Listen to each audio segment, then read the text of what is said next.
കൂടെയുള്ള ഈ വൈകല്യം വല്ലായ്മകളും അടുത്ത അത് ഞാനിങ്ങനെ പറഞ്ഞു ജസ്റ്റ് പറഞ്ഞു. വൈകുമ്പോ മാടും വയൽപ്പൂ പോലാണ് നമ്മുടെ ജീവിതം. രാവിലെ പൊട്ടി മുളച്ചു വരുന്ന പൂ വൈകുന്നേരം വാങ്ങും വാടി തളർന്നു പോകുന്ന ജീവിതം നമ്മുടെ. ഈ ഓരോ ആൾക്കാരുടെയും നമ്മുടെ മരണം എപ്പോഴാണെന്നും പറയാൻ പറ്റില്ല, ഏത് സമയമാണ്. ഇതിന്റെ പുറത്തോട്ട് ഇറങ്ങിയ നീ ജീവിച്ചിരിക്കുവോ ഒന്നും നമുക്ക് നിശ്ചയമില്ല.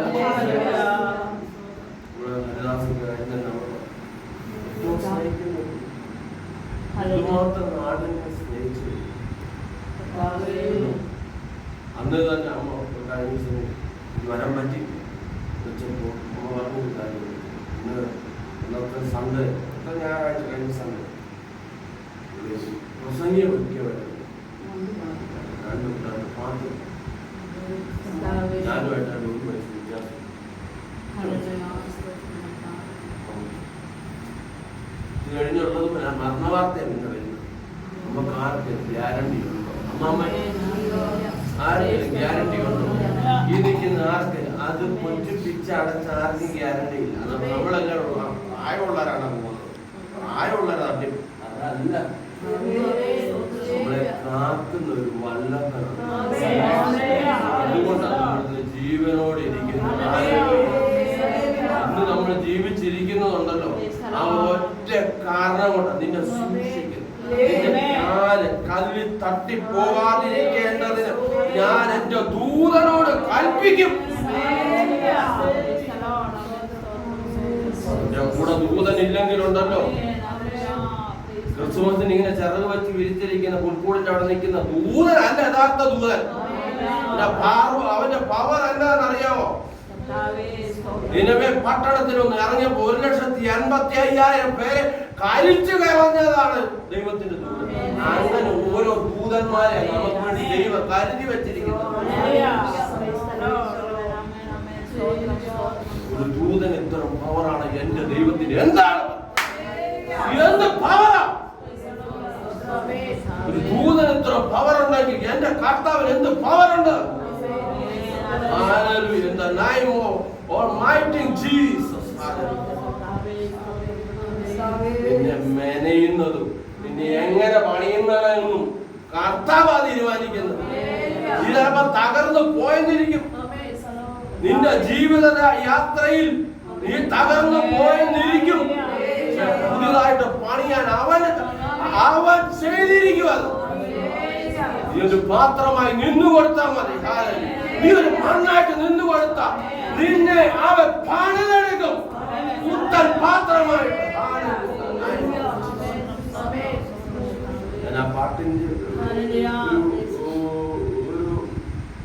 ആ പാട്ടിലുള്ള ഒരു ഉപദേശം ഞാൻ പറഞ്ഞത് മാത്രമേ ഉള്ളൂ. നമ്മുടെ വിഷയമാണ് അല്ല, നമ്മുടെ വിഷയം എന്ന് പറഞ്ഞാൽ നമുക്ക് അതേ അല്ല.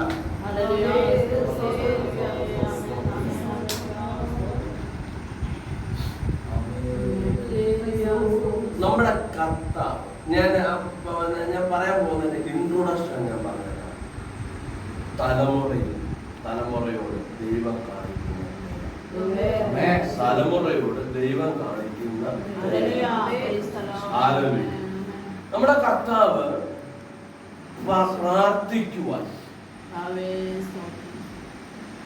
മലമേൽ കയറി അടിവാരം മുതൽ മുകള് വരെ ആയിരക്കണക്കിന് ആൾക്കാര് അവന്റെ പ്രസംഗം കേൾക്കാൻ നിന്നു. അവന്റെ ലാവണ്യ വാക്കുകൾ കേട്ടിട്ട് അവർക്ക് വിശപ്പില്ലാതായി. വിശപ്പില്ലാതായി. 3 ദിവസം പുറത്ത് പോയിട്ടില്ലെന്ന വചനത്തിൽ എഴുതിയിരിക്കുന്നത്. ഒരു സ്ഥലത്തും ഒരു പോയിട്ടില്ല. അവന് വാക്ക്, ആ ലാവണ്യ വാക്കുകൾ നമ്മൾ ബൈബിള് വായിക്കുമ്പോൾ തന്നെ നമുക്ക് നമ്മുടെ ശരീരത്തിലേക്ക് ഇറങ്ങി വരുന്ന ദൈവത്തിന്റെ ഒരു ആത്മാവാണ്. അപ്പൊ യഥാർത്ഥ ദൈവം ഇറങ്ങി വന്നപ്പോ അവന്റെ വാക്കുകൾ കേട്ടപ്പോ ഇവർക്ക് വിശക്കുവോ? ദിവസം കഴിഞ്ഞപ്പോഴത്തിന് കർത്താവിന്റെ കൂടെ നിന്ന് ഈ 3 ദിവസം ഇരുന്ന ജനത്തിന് കർത്താവിന് മനസ്സിന് അവരെ വെറുതെ വിട്ട കർത്താവല്ല. ശിഷ്യന്മാരോട് പറഞ്ഞു, 3 ദിവസമായല്ലോ നമ്മുടെ കൂടെ ഒക്കെ ഇരിക്കാൻ. അവരെങ്ങും പോയിട്ടുമില്ല. അതുകൊണ്ട് പട്ടണത്തിൽ പോയി നിങ്ങൾ ആഹാരം ശേഖരിച്ച് കൊണ്ടുവരാൻ പറഞ്ഞു. അപ്പം ഇങ്ങനെ നോക്കിയിരിക്കുന്ന ആന്ത്രോസിന് മനസ്സിലായി അവന് 3 ദിവസം പയ്യൻ 3 ദിവസം ഫാസ്റ്റിംഗ് ചെയ്തു. ഈ പുള്ളിയുടെ കണ്ണ് അങ്ങോട്ട് എന്നൊക്കെയുള്ള തീരുമാനത്തിൽ പുള്ളി ഇങ്ങനെ നോക്കുക. ആ ദിവസം പയ്യൻ ഭയങ്കരമായിട്ട് ആ പ്രസംഗം കേട്ടിട്ട് അങ്ങോട്ട് ക്ലിയറായിട്ട് നിൽക്കുക. അവന് ഒറിജിനൽ ഫാസ്റ്റിംഗ്. ഈ പുള്ളിക്ക് കൂടെ നടക്കുന്ന ഒറിജിനൽ ഫാസ്റ്റിംഗ് ഇല്ല. ഇടയ്ക്കിടയ്ക്ക് മറ്റേ കൊട്ടയിൽ നിന്നൊക്കെ കൊണ്ടുവന്ന് കൈകാര്യം ചെയ്യുന്നുണ്ട്. 1 ദിവസം നോക്കിയപ്പോൾ കുറച്ച് കഴിച്ചിട്ട്, പിറ്റേ ദിവസം നോക്കിയിട്ടും കുറച്ച് കഴിച്ചു. 3ാമത്തെ നോക്കിയപ്പോൾ അവൻ തൊട്ടിട്ടേ ഇല്ല. അല്ല, കൃത്യമായിട്ട് ഇത്ര ലക്ഷക്കണക്കിന് ആൾക്കാരിരിക്കും, 10,000-കണക്കിന് ആൾക്കാരിരിക്കുമ്പോൾ പറയാം, ഇത്ര റോയിൽ ഇത്ര വരിയിൽ ഇത്ര സ്ഥലത്ത് ഒരു പയ്യൻ്റെ 5 അപ്പോൾ 2 മീൻ കൊണ്ടുണ്ട്. എങ്ങനെ കൃത്യം പറയാം. അന്ന് പിന്നെ ശ്രദ്ധ പ്രസംഗത്തിലായിരുന്നു. ആന്ത്രോസിന്റെ പ്രസംഗം കർത്താവിലേക്കായിരുന്നു. മീന് കൊട്ടയോ ഇവനറിയാം കർത്താവ് ഇത് പൊലിപ്പിക്കുമെന്ന് അറിയാം. ഇതിപ്പോ കർത്താവേ പാലന്റെ യാത്ര, പാലിന്റെ 5 മീൻ, 5 അപ്പോൾ 2 മീനുണ്ട്. കർത്താവ് ഒന്ന് മാറ്റി അനുഗ്രഹിച്ച് പഞ്ചായിട്ട് ഇരിക്കിയിട്ട് അവർക്കെല്ലാം കൊടുത്ത് തൃപ്തിയായത്. പിന്നെ 12 കൊട്ട മിച്ചം. ആ ദൈവം നമ്മുടെ ദൈവം. ദൈവത്തിന് ചുമല് കൊടുത്തിട്ടുണ്ടെങ്കിൽ, നിന്റെ തലമുറ ചുമല് കൊടുത്തിട്ടുണ്ടെങ്കിൽ, നിന്റെ പിതാക്കന്മാര് ചുമല് കൊടുത്തിട്ടുണ്ടെങ്കിൽ, നിന്റെ തലമുറയെ മാനിക്കുന്ന ഒരു ദൈവം. ആ ദൈവത്തിന് വേണ്ടി നിന്റെ അപ്പന്മാര് ബൈബിളെടുത്ത് നെഞ്ചോട് ചേർത്ത് മോളിലേക്കിട്ടുണ്ടെങ്കിൽ നിന്നെ മറക്കാത്ത ദൈവം. അതായത് വായിച്ച വചനം. ഹല്ലേലൂയ.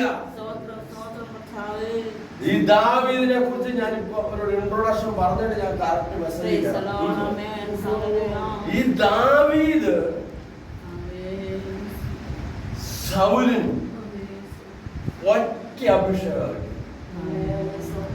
ഒറ്റയാളാണ് അഭിഷേകം. 2 പേർക്ക് ഒരേ അഭിഷേകം. ഒരാളത് ദൈവത്തിന്റെ വാക്ക് കേൾക്കാതെ കളഞ്ഞു കുടിച്ചു. ദാവീദോ മേൽക്കുമേൽ പ്രാപിച്ചു അഭിഷേകം. ദാവീദോ മേൽക്കുമേൽ പ്രാപിച്ചു. പക്ഷെങ്കിൽ ശൗലിന് അഭിഷേകം കിട്ടി. രാജാവായി തീർന്നു. രാജസന്നിധിയിൽ അവന് കോമള രൂപിയും ഇസ്രായേലിൽ ഏറ്റവും പൊക്കമുള്ളവനുമായിരുന്നു. അവനാരെ കണ്ടപ്പോഴും അവനെ ആര് കണ്ടാലും മറ്റുള്ളവർ വ്യത്യസ്തനായിട്ടാണ് അവനെ കണ്ടത്. ഇവനെ അഭിഷേകം ചെയ്തതിന് ശേഷം ഇവന് കുറെ അടയാളങ്ങൾ കൊടുത്തു. 2 പേര് നിനക്ക് എതിരിട്ട് വരും. റാഹേൽ എന്റെ അമ്മ വല്യമ്മച്ചിയുടെ കല്ലറടയിലെ പോകും. അത് കഴിഞ്ഞ് നീ പ്രവാചകഗിരിയിൽ ചെല്ലും. പ്രവാചകഗിരിയിൽ ചെല്ലുമ്പോൾ പ്രവാചകന്മാർ പ്രവചിച്ചുകൊണ്ടിരിക്കും. നീയും അതിന്റെ കൂടെ പ്രവചിക്കും. ദാവീദോ പ്രവാചകഗണത്തിൽ അങ്ങനെ പഴഞ്ചൊല്ല് വന്നെന്ന്. ഇതുപോലെ സംഭവിച്ച ദാവീദിൽ നിന്ന് അഭിഷേകം നീങ്ങി. അഭിഷേകം കുറയാം, അഭിഷേകം കൂടാം, അഭിഷേകം പോകാം. അത് നമ്മളെല്ലാം ചിന്തിക്കേണ്ട ഒരു വിഷയം. ഒരു സ്ലോ പോയിസൺ കിട്ടിയത് എനിക്ക് കുട്ടിക്ക് പോയി. ഞാൻ എനിക്ക് അന്ന് അറിയില്ല വിഷയത്തിന്റെ ശക്തി എന്താണെന്ന് എനിക്കറിയാവുന്ന കാലഘട്ടത്തിൽ എനിക്ക് പോയി. എന്ന് വെച്ച് കഴിഞ്ഞാൽ നമുക്ക് പിശാച് ഒറ്റയടിക്ക്, നിങ്ങളോട് ഇത് പറയും, ഒറ്റയടിക്ക് ഇപ്പം മോർഗാനിക്ക് അഭിഷേകം നിൽക്കുന്ന മോർഗാനിക്ക് ഒറ്റ ദിവസം അഭിഷേകം പോയാൽ മോർഗാനിക്ക് അറിയാൻ പറ്റും എന്നിൽ നിന്ന് അഭിഷേകം പോയി. മോർഗാനി മുട്ട നിൽക്കും. മുട്ട നിന്ന് പ്രാർത്ഥിക്കുമ്പോൾ തിരിച്ചു വരും. നമുക്കറിയാം അങ്ങനെ പിശാച് തന്ത്രശാലി അറിയോ. ഒറ്റ ദിവസം കൊണ്ട് എടുത്ത് കളയത്തില്ലത്. ഇത് സ്ലോ പോയിസനാണ്. അപ്പൊ പയ്യെ പയ്യെ പോയി ശേഷം മനുഷ്യനെ പോലെ. അതാണ് സാത്താന്റെ തന്ത്രം. നമ്മുടെ അതെല്ലാം വിഷയം. കാട്ടിക്കടന്നവനായ ദാവീദ് തന്റെ അപ്പന്റെ ആടുകളെ മേയിച്ചുകൊണ്ട് ദാവീദ് കാട്ടില. അവനൊരു പ്രത്യേകത ഉണ്ടായിരുന്നു. തന്റെ അപ്പന്റെ ആടിനെ മേയിക്കുന്ന അപ്പനോടൊരു വിശ്വസ്തത. ജീവിതത്തിൽ വിശ്വസ്തത നഷ്ടപ്പെട്ടു പോയെങ്കിലുണ്ട് അഭിഷേകം കയറി വരത്തില്ല. നിന്റെ മേൽ അഭിഷേകം അടിക്കത്തില്ല. വിശ്വസ്തത. 7 പേരും വന്നിട്ടും തൈലക്കൊമ്പ് വിറച്ചു. ഈശായിയുടെ ഭവനത്തിൽ ഇനിയും ആരെങ്കിലും ഉണ്ട്? ഒരുത്തനുണ്ട് കാട്ടിലെ 8ാമത്തെ മകൻ. 7 മേലും അഭിഷേകം വീണില്ല. 8ാമത്തെ ഒരുവനുണ്ട് കാട്ടില. ഹല്ലേലൂയ. അവനെ വിളിച്ചോണ്ട് വരാൻ പറഞ്ഞു. വിളിച്ചോണ്ട് വന്നപ്പോ തൈലക്കൊമ്പ് വിറയ്ക്കാൻ തുടങ്ങിയതാണ്. ഇവനാണ്. അവൻ ഒഴിക്കാൻ പറഞ്ഞു. വിളിച്ചു കഴിഞ്ഞപ്പോൾ അവനെ അഭിഷേകം ചെയ്തു. എന്നിട്ടും അവൻ കാട്ടിൽ വീണ്ടും അപ്പനോടുള്ള അവിശ്വസ്തത. നമ്മുടെ കർത്താവിനോട് വിശ്വസ്തത പുലർത്തിക്കുന്നു. നമ്മുടെ കർത്താവിനോട് വിശ്വസ്തത പുലർത്തിക്കുന്നു. ദൈവം നടത്തുന്ന വഴികളെ അറിയാം. ആ കാട്ടിക്കിടക്കുമ്പോ ഒരു ദിവസം ഒരു കരടിയും ഒരു സിംഹവും തന്റെ അപ്പന്റെ ആടിനെ പിടിക്കാൻ വന്നതാണ്. ചിന്തിക്കളഞ്ഞതിനാൽ ദൈവത്തിന്റെ ആത്മാവ് വന്നു മുതൽ അവന്റെ മേൽ വന്നു. ഒരു ദിവസം പട കാണാൻ വേണ്ടി ഞാൻ ഇൻട്രൊഡക്ഷൻ ഞാൻ പട കാണാൻ വേണ്ടി ദാവീദ് ചെന്നാണ് ചേട്ടന്മാരോട്. പക്ഷെ അതല്ല, അപ്പം പറഞ്ഞു നീ അവിടെ കുറച്ച് ആഹാരം കൊടുക്കുന്നു. പട നടക്കുകയല്ലേ, യുദ്ധം നടന്നുകൊണ്ടിരിക്കുന്നു. പട കാണാൻ വേണ്ടി അവിടെ ചെന്നു കഴിഞ്ഞപ്പോൾ ചേട്ടനായ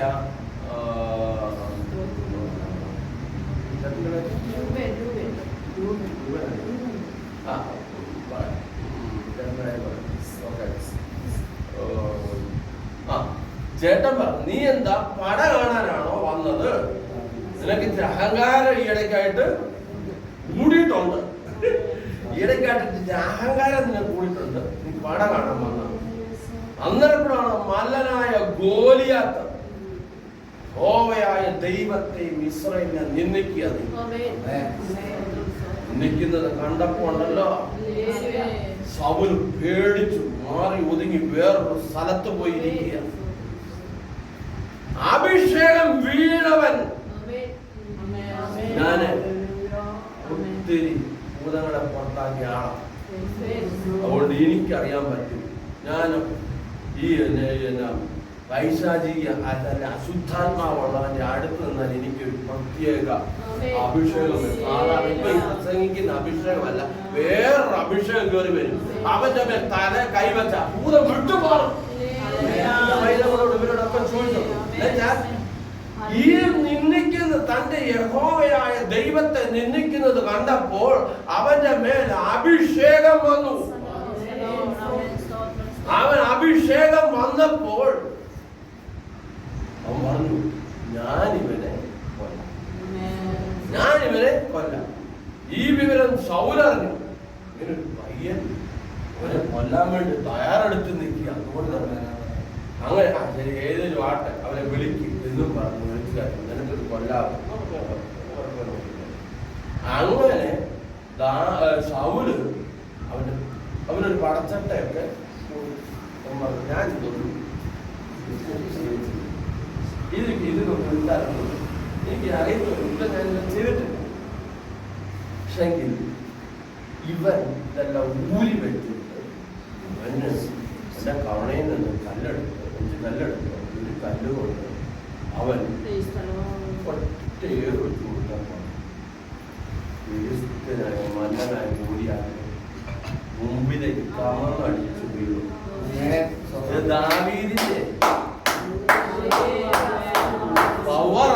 ഇത് അഭിഷേകമാ പോയത്, ദൈവത്തിന്റെ പരിശുദ്ധാത്മാവാ പോയത്.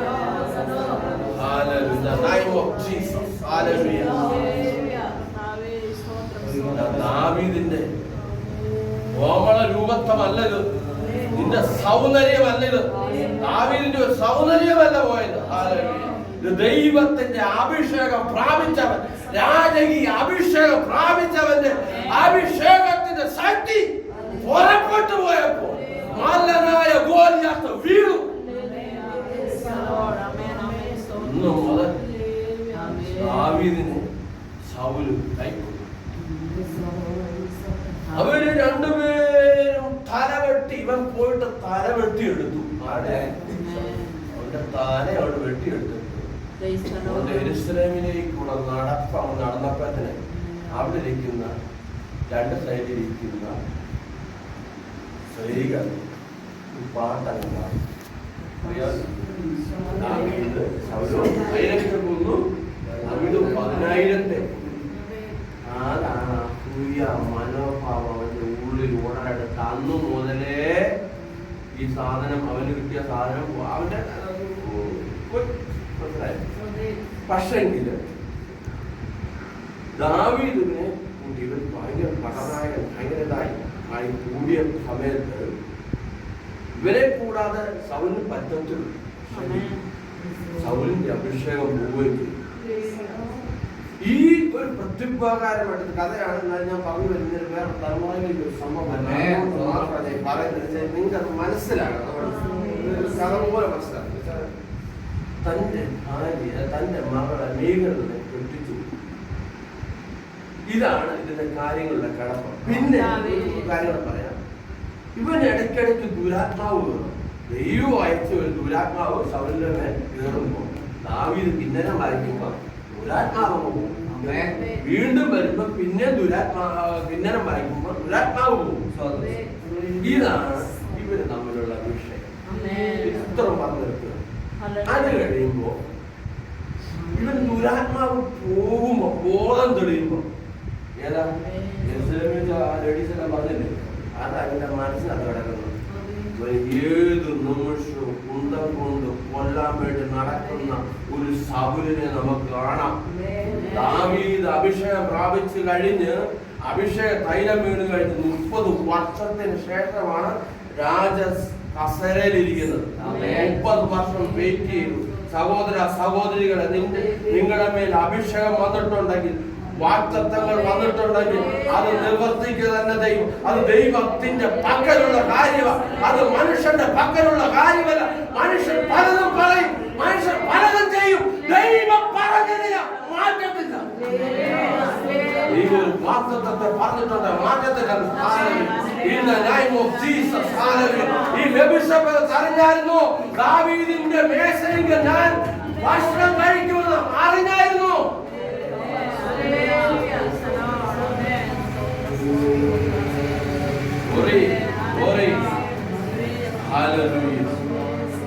അങ്ങനെ യോനാഥാൻ ശൗലും യോനാഥാന്റെ ജ്യേഷ്ഠൻ അവന്റെ കൂട്ടുള്ള സകലരും മരിച്ചു വീണു യുദ്ധത്തിൽ. സകലരും മരിച്ചുപോയി.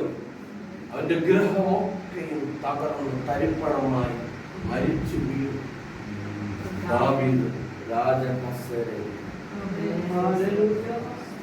രാജകസേരയ്ക്ക് നമ്മൾ വായിച്ച വചനത്തിൽ ഒരു കാര്യമുണ്ട്.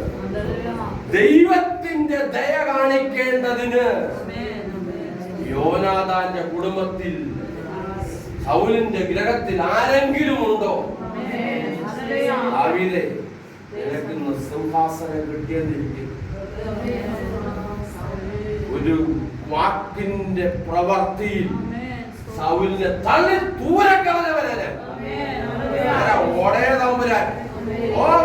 ദൈവം നിസ്സാരമായ കാര്യം ചെയ്തോണ്ട് ശൗല് വലിയ കുറ്റങ്ങളൊന്നും ചെയ്തില്ല. യുദ്ധം ചെയ്യാൻ പോയപ്പോൾ കണ്ട കാര്യം ബോധനെല്ലാം കൊണ്ടുവന്ന് വീണ്ടും ഇവിടെ കണ്ടു ഉക്കറയിടുന്ന സൗണ്ട് സ്വർഗത്തിൽ കേട്ടപ്പോ മുന്നോട്ട് കടന്നു. അതുകൊണ്ട് ദാവീദേ, ഈ മറക്കരുത്. എന്നോട് ചെയ്ത കാര്യം മറക്കരുത്. യോനാഥാനെ അവന്റെ അപ്പനോട് പിണങ്ങിപ്പോയി. ഒരു ദിവസം ദാവീദിന്റെ കാര്യം പറഞ്ഞ് പിണങ്ങിപ്പോയി. അപ്പനെക്കാട്ടിലും ഇഷ്ടമായിരുന്നു യോനാഥാൻ. യോനാഥാന്റെ ഹൃദയവും ദാവീദിന്റെ ഹൃദയവും പറ്റിച്ചേർന്നിരുന്നതാണ്. ഒരു ഹൃദയമായി കുന്തം കൊണ്ട് കൊല്ലാൻ വരുമ്പോ അവൻ പല സ്ഥലങ്ങളിലും അവനെ രക്ഷിച്ചിട്ടുണ്ട്. പല സ്ഥലത്ത് പല രാജ്യങ്ങളിലും അവനെ മാറ്റി പാർപ്പിച്ചിട്ടുണ്ട്. ഒരമ്പിൻ പാടിന്റെ ഇപ്പുറം യോനാഥാൻ ഇരിക്കും. ശൗലോടി വരുമ്പോൾ അവൻ അമ്പെയ്ത് കാണിക്കും. വരുന്നത് സിഗ്നൽ കാണിക്കും. നിന്റെ ജീവനെ പ്രാണനെ പോലെ അവനെ രക്ഷിച്ച യോനാഥാനെ നീ മറക്കരുത്. ദാവീദേ, ഹല്ലേലൂയ. 7 പേരിൽ മറികടന്നു വന്ന ഒരു അഭിഷേകമാണ് നിന്റെ മേൽ ചൊരിഞ്ഞത്. നിനക്ക് അഹങ്കാരം കാണിക്കാനുള്ള നിന്റെ ഭാഷം പറയാനുള്ളത് ഇതൊരു അഭിഷേകമാണ്.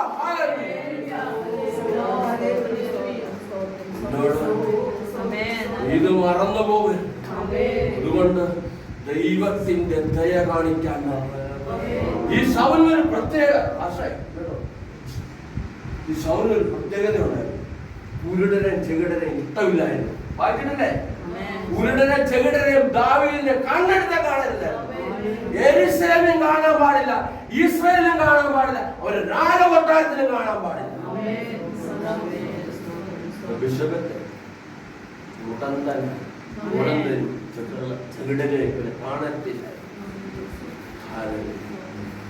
ഈ യോനാഥാന് പല സന്ദർഭങ്ങളിൽ ഗുഹയിൽ വരെ പാർപ്പിച്ചു.